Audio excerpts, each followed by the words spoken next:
বিয়ের পর দয়া করে স্বামী স্ত্রী বেশি দিন দূরে থাকবেন না।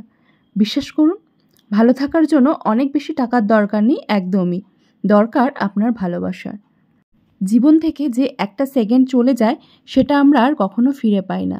আর আপনি বছরের পর বছর স্ত্রী সন্তান রেখে বহু দূরে পড়ে আছেন।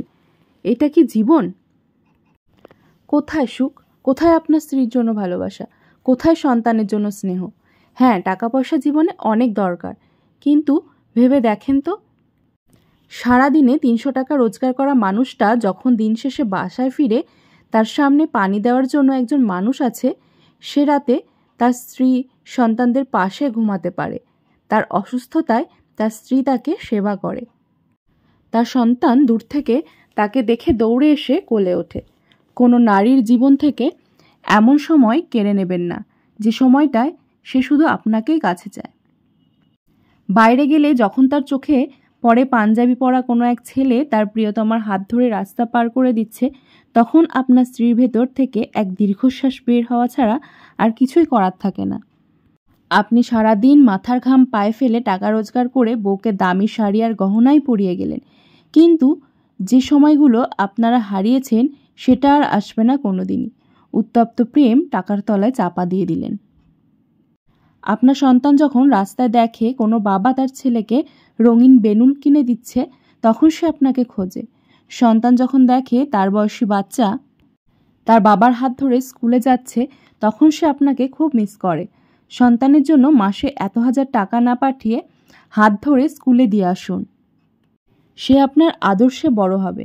তখন সে আপনার কাছে ৫ টাকার প্রয়োজনে ১০ টাকা চাইবে না, বরং ১০ টাকার কাজটা ৫ টাকায় মিটমাট করার চেষ্টা করবে।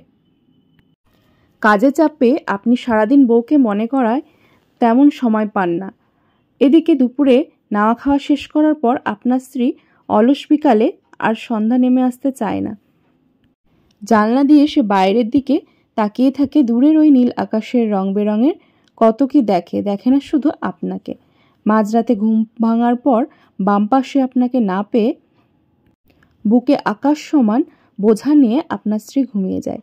এইভাবেই আপনার বয়স ৫০ পেরিয়ে যাবে। স্ত্রীর চোখ ধূসর হয়ে আসবে।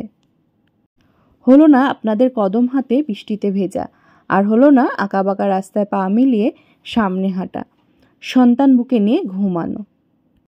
হলো টাকার পাহাড়, বিষের পাহাড়, বিষাদের পাহাড়, যার চাপায় পিষে যাবে কতগুলো রঙিন স্বপ্ন, পিষে যাবে স্ত্রীর প্রেম, কষে যাবে আপনার যৌবন। নমস্কার বন্ধুরা, আমি নবনীতা চলে এসেছি আজকে সকাল সকাল না, একদম পুরো রাত্রিবেলায়। এখন বাজে 8:30। তো সোনাই চলে গেছে নাচের ক্লাসে, আর আমি হুটোপাটা করে একটু কাজ সেরে নিচ্ছি। ওকে ওর বাবাই দিয়ে এসছে নাচে, আর আমি ওকে যাব আনতে। তো এত রাতে আমি কিন্তু একা যাব না, ওর ছুটি হবে 9:30, যাব ওর বাবার সাথে। তো এখন মেয়েটার বিকেল ঠিক না, সন্ধ্যাবেলা নাচের ক্লাস হয়ে ভালোই হয়েছে। সপ্তাহে একদিন করে আমাদের বেশ ঘোরা হচ্ছে। তো আমাদের এখানে খুব সুন্দর একটা পার্ক আছে নদীর সামনে, যেটা হয়েছে নদীর ধারে বলতে পারো। তো সেখানে আজকে যাব, যেটা প্রথমেই তোমাদের সাথে শেয়ার করে নিয়েছি। তো পরে আমি আমার কাজবাজগুলো শেয়ার করছি যদিও। তো এত সুন্দর দৃশ্য আমি আর ওটা দেরিতে দেওয়ার সাহস পাইনি, ওটা প্রথমেই দিয়ে দিয়েছি, তোমাদের সাথে শেয়ার করলাম। অপূর্ব মনোরম পরিবেশ, জায়গাটা এত ভালো লাগে। আর বিশেষ করে বেশ রাত করে গেলে ওখানটা আরোই একটু ফাঁকা থাকে, ভালো লাগে। তো ওখানে গিয়েই আমরা একটু চাউমিন নিয়ে নিয়েছিলাম। আর এত সুন্দর জায়গা, গোটাটা পরে তোমাদের অবশ্যই দেখিয়েছি, আর গোটাটা দেখাতে পারিনি, পরে আবার যখন যাব শেয়ার করব।